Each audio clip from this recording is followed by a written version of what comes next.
మొదలెట్టండ్రా. కన్న కన్న మొగాలి రాగుల్లో ఉన్న గంట గజ్జె కట్టి ఆడాలి రా చిన్న పెద్ద అంతా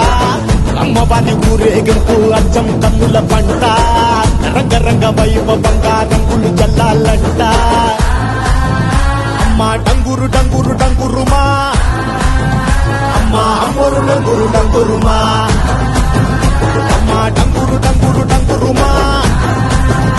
అమ్మ అమ్మోరు డంగురు డంగురుమా రంగులని కలిసినట్టే ఉంటాయి రాయకుడు ఎవడి రంగు ఏమిటంటే ఎవడు చెప్పగలడు